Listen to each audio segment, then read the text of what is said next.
여러분 1층에서 2층 올라오는 계단의 작품을 보셨습니까? 네, 사순절 우리 데코팀. 네, 거기 누군가가 한참 서서 자기 이름 찾았는데 못 찾았대요. 그래서 주님은 나를 위해선 안 돌아가셨나? 왜 내 이름이 없지? 시험에 들지 마시기 바랍니다. 무작위로 선출을 해서 적어놓은 겁니다. 주님이 여러분이 다 돌아가셨습니다. 오늘 요한복음 6장 말씀 통해서 우리가 짧게 또 하나님의 말씀을 묵상해 보고자 합니다. 하나님은 이 땅에 하나님의 나라를 세우고 싶으셨어요. 하나님이 통치하는 나라. 그래서 하나님은 한 민족을 택하셨죠. 한 민족, 한 나라. 하나님의 족속 가운데서 하나님의 통치가 임하는 하나님의 나라를 세우고 싶었어요. 그래서 이스라엘 백성은 애굽 땅에서 구원하여 가나안 땅에 이끌어 가십니다. 가시면서 하나님이 하셔야 될 일이 두 가지가 있었어요. 그 땅에 가서 하나님이 원하는 나라를 세울 텐데 이 나라 백성들, 하나님을 섬기며 살아갈 백성들에겐 두 가지가 필요했었습니다. 뭐냐면 우리의 왕된 하나님은 누구신가 하나님을 알아야 됐어요. 두 번째는 그 하나님이 허락한 땅에서 하나님의 백성으로 살아가기 위해서 우리가 어떻게 하나님 앞에 살아가야 되는지를 알아야 됐어요. 그래서 하나님은 출애굽시킨 이스라엘 백성을 가지고 광야를 질주하고 통과하여 가나안 땅에 들어가기까지 두 가지를 끊임없이 얘기합니다. 나는 이렇다. 나는 이런 하나님이다. 그리고 너희들은 내 앞에서 이렇게 살아가야 된다고 끊임없이 얘기합니다. 여러분, 이스라엘 백성은 출애굽해서 5번의 광야를 통과합니다. 수루, 신의 광야, 바란, 그리고 다시 신광야 5번을 통과하면서 끊임없이 하나님이 어떤 분이셨는지, 우리가 그분 앞에, 그 임자 앞에 어떻게 살아가야 되는지를 배우지요. 목말라는 이스라엘 백성을 목을 축이시게 하는 하나님, 구름과 불기둥으로 낮과 저녁을 보호하신 하나님, 배고픈 자에게 만나와 메추기를 통하여 그 배를 채우신 하나님, 끊임없이 경험하게 합니다. 어쩌면 이곳에 있는 여러분 다 예수님 믿으셨죠. 그리고 여러분도 지금 목적지 천성을 향해서 나아가는 믿음의 사람들입니다. 이 과정에서 동일하게 하나님이 여러분에게 두 가지를 원하십니다. 첫째는 하나님이 누군지를 알기를 원하십니다. 그리고 또 삶 속에 그 하나님을 어떻게 섬겨야 되는지, 그 앞에서 어떻게 살아가야 되는지를 배우도록 하나님은 허락하시죠. 그래서 오늘 말씀을 통해서 다시 한번 우리가 그 하나님을, 그 예수님을 만나고 우리가 어떻게 살아가는지를 배워야 될 것 같습니다. 오병이의 기적이 일어났어요. 그랬더니 사람들이요, 와, 저분이라면 됐다. 그리고 그 예수님을 붙잡아다가 임금 삼으려고 합니다. 사람의 마음을 아셨던 주님이 급히 제자들한테 빨리 배 타고 건너편으로 건너가라 명령을 하십니다.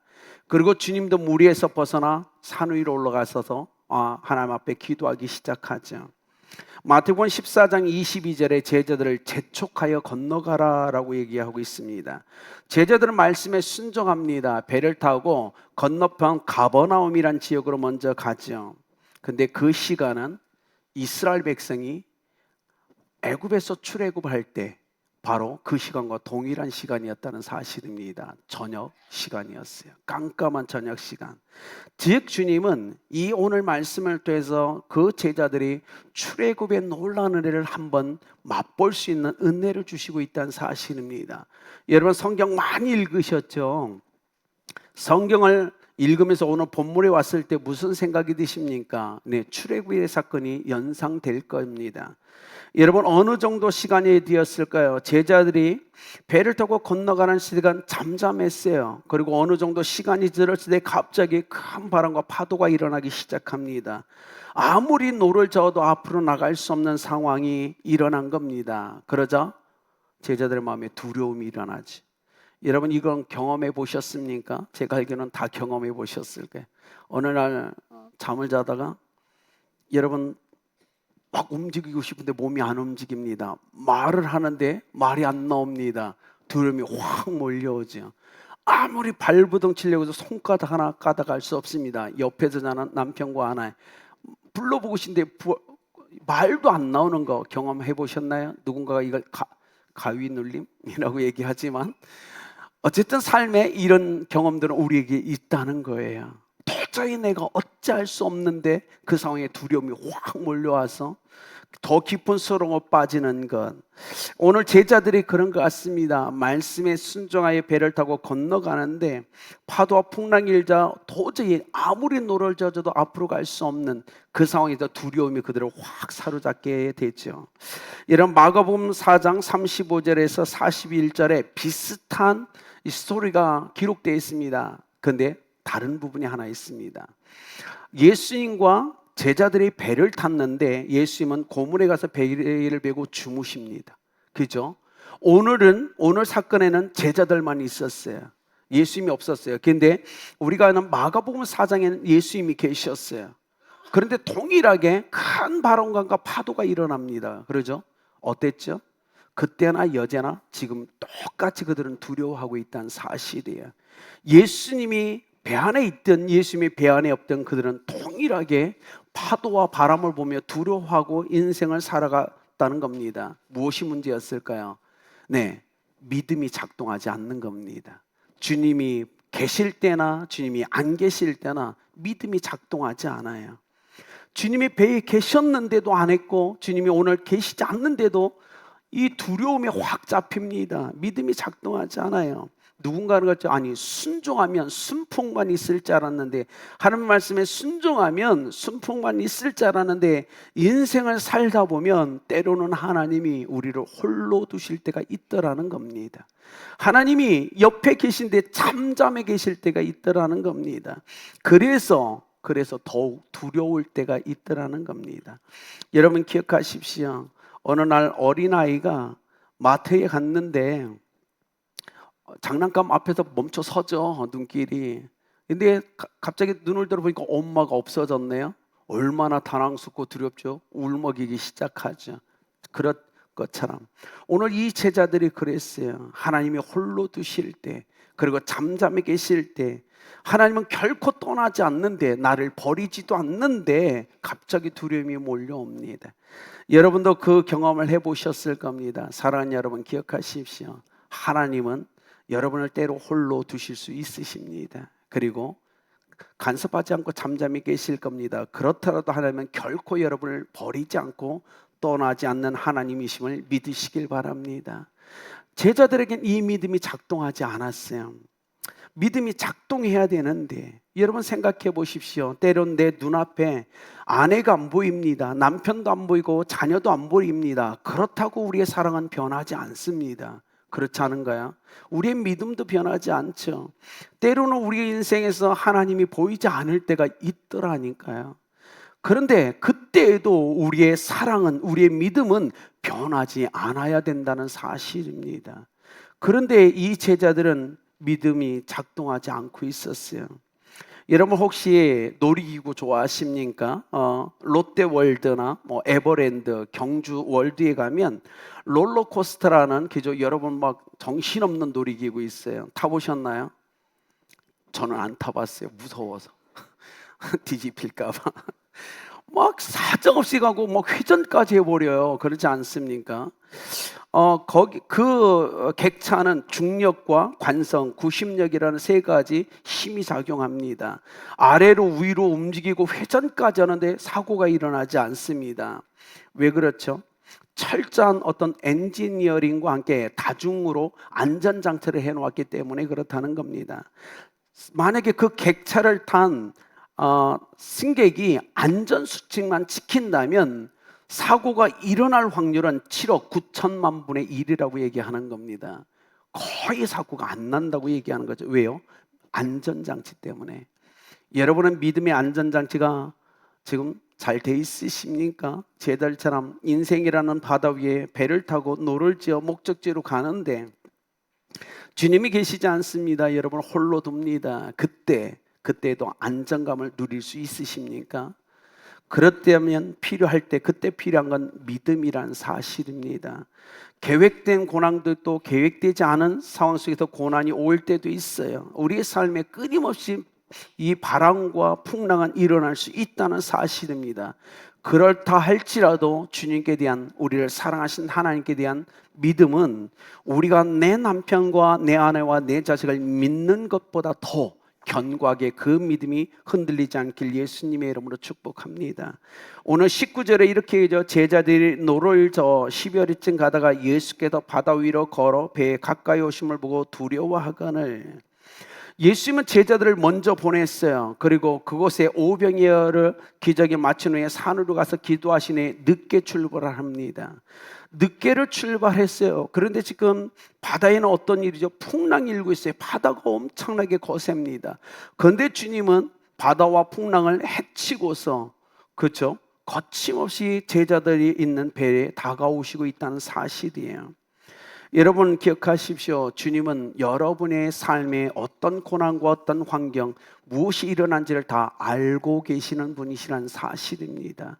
오늘 여러분 중에 이렇게 힘들어 하신 분 계실 거예요. 그러나 조금만 참으십시오. 주님이 여러분에게 다가가실 겁니다. 홀로 있는 것 같고 힘겨워서 무너질 것 같지만 조금만 더 믿음으로 하나님을 신뢰하고 기다리십시오. 하나님은 그렇게 오래 두지 않을 겁니다. 여러분을 찾아갈 겁니다. 그리고 여러분에게 위로하시며 여러분의 문제를 여짐없이 해결해 주실 겁니다. 그러니 우리는 기억해야 돼요. 결정적인 순간에 제자들에게 찾아오시는 주님처럼 우리의 삶의 결정적인 순간, 그때 주님은 분명 여러분을 사랑하시기에 찾아가실 겁니다. 그리고 여러분의 문제를 해결해 주실 거예요. 오늘 주님이 제자들에게 찾아와서 이렇게 얘기합니다. 내니 두려워 말라라고 얘기하는 겁니다. 동일한 사건이 요한복음 14장 27절에 이렇게 얘기합니다.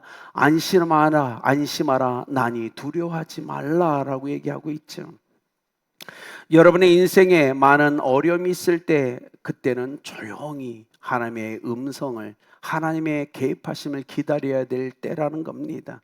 놀랍죠? 어떤 일이라면 우리 속에도 파도가 일어납니다. 우리 속에서도 풍랑이 일어나죠. 마음이 잠잠해야 되는데 걷잡을 수 없이 우리의 마음도 파도에 휩쓸릴 때가 있더라는 겁니다. 그때 여러분의 믿음이 작동해야 된다는 거예요.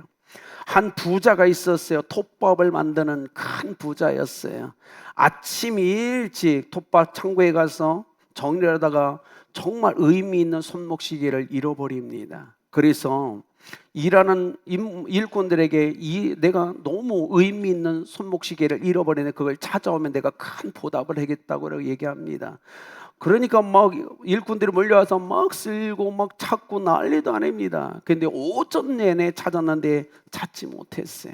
점심때가 되어 일꾼이 전부 받아 나와 밥 먹으러 간 사이 한 소년이 톱밥 창고로 들어갑니다. 그리고 10분 만에 시계를 찾아와서 나오는 거예요. 주인이 깜짝 놀라 어떻게 찾았냐고 그랬더니 이 소년이 이렇게 얘기합니다. 창고에 들어가 아무것도 한 일이 없습니다. 가만히 있었습니다. 그러니까 시계에 초침이 돌아가는 소리가 들렸습니다. 그리고 찾았습니다. 여러분 그렇지 않을까요? 여러분의 인생에 어렵고 힘들고 복잡할 때는 가만히 계시면 주의 음성이 들릴 겁니다.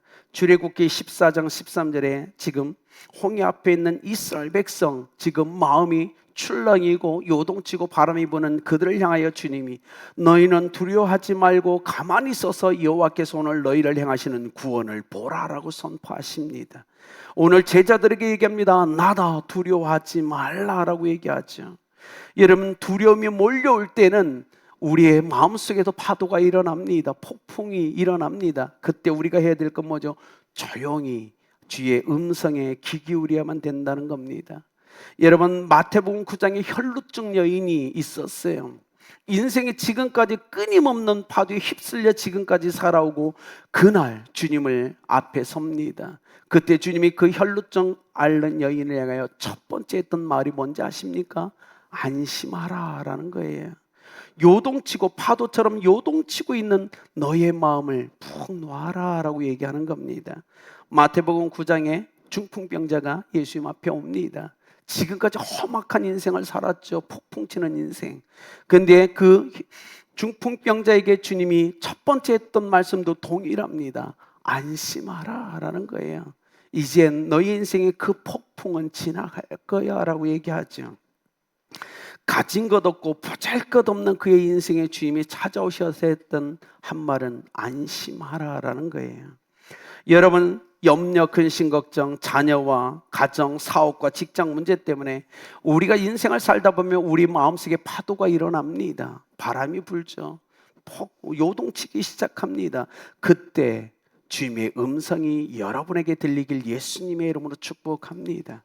하나님의 음성이 들려야 됩니다. 하나님의 음성을 들어야 됩니다. 그래야 내 마음의 폭풍이, 그 거센 바람이 멈춰설 수 있습니다.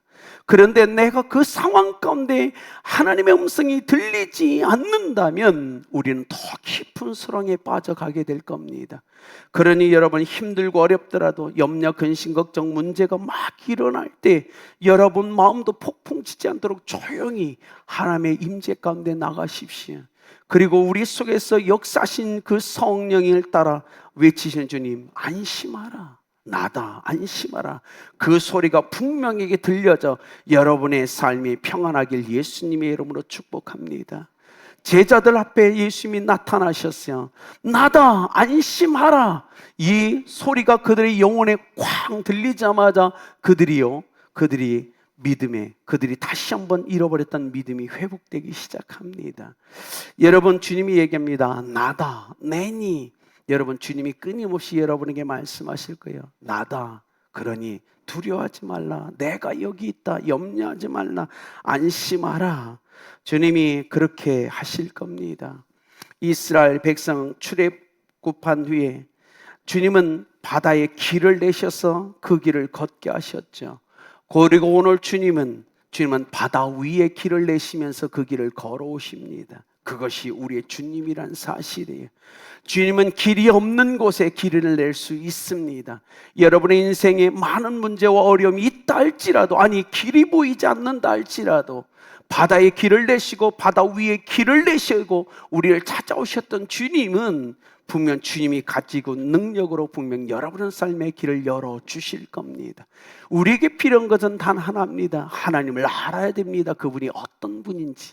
그리고 두 번째로 해야 됩니다. 그분 앞에 우리가 어떻게 인생을 살아가는지를 배워야 된다는 거예요. 오늘 보십시오. 이 12제자가 두려워했던 이유를 마가복음에는 이렇게 마무리해요. 그들이 떡 떼시던 일을 깨닫지 못하고 도리어 그 마음이 둔하여졌음이라. 이렇게 결론을 맺어요. 제자들이 왜 두려워했을까요? 제자들이 두려워했던 이유는 마가복음에서는 오병이어의 기적을 일으키셨던 그 주님을 그들이 기억하지 못하고 있다는 거예요. 그분이 어떤 분이신지 깨닫지 못해서 마음이 둔해져서 지금 두려워하고 있다는 거예요. 그들이 그 주님을 기억했더라면, 그 주님이 어떤 분인지 기억했더라면, 마음이 그렇게 둔해지지 않았더라면 바람과 폭풍, 파도 속에서 결코 그들은 두려워하지 않을 것이다, 안 했을 것이다라고 마가복음은 기록하고 있다는 거예요. 여러분도 그렇지 않습니까? 지금까지 살아오면서 하나님을 얼마나 많이 경험하셨습니까? 그럼에도 잔잔한 파도가 아니라 큰 바람과 파도가 일어날 때 여러분 정말 주님을 그동안 믿지 않은 것처럼, 경험하지 않은 것처럼 두려워하고 살아가지 않습니까? 그 표현을 마가보면 마음이 둔하였다라고 표현하고 있다는 사실이에요. 이곳에 있는 아름답게 성도님 여러분, 여러분만을 마음이 둔해지지 않게 예수님의 이름으로 축복합니다. 우리가 살아가야 될, 우리의 자녀들이 살아가야 될 그 앞으로의 시간에 얼마나 많은 바람이 일어날까요? 파도가 일어날까요? 그때 우리의 마음이 둔해지지 않는다면 당황하지 않을 겁니다. 잠깐 우리를 홀로 두시는 그분, 오래 홀로 두시는 분이 아니신 그 주님이 그 즉시 찾아오셔서 정확한 때에 우리의 모험을 해결해 주실 것임을 믿으시길 바랍니다. 21절에 이렇게 하죠. 이에 기뻐서 배로 영접하니 배는 곧 저희의 가려는 땅에 이르렀더라. 그들이 기뻐합니다. 여러분, 제자들이 왜 기뻐했을 때요? 바람이 멎어서요? 파도가 사라져서요? 네, 그럴 수도 있습니다. 그러나 그것보다 이 제자들이 기뻐했던 이유는 주님이 바로 그곳에 계셨기 때문 아닐까요? 이제 주님이 눈에 보이기 시작합니다. 이제 주님이 보이니까 기쁨이 오죠. 그래서 저희가 가려는 땅에 이르렀더라라고 얘기하는 겁니다. 겁먹은 우리 자녀들, 갑자기 시야에 부모님이 보이지 않고 부모님이 올 거라는 믿음조차 없어서 두려워하는 우리 아이들, 이 문제를 해결하는 단 하나의 방법은 뭐죠? 부모님이 그 옆에 서 계시면 됩니다. 문제는 해결되죠. 그러나 그렇지 않다 할지라도 잠시 우리를 홀로 두시는 주님 앞에서 우리는 항상 믿음이 작동하고 있어야만 된다는 거예요. 그것이 오늘 성경이 우리에게 얘기하는 겁니다. 자, 보십시오.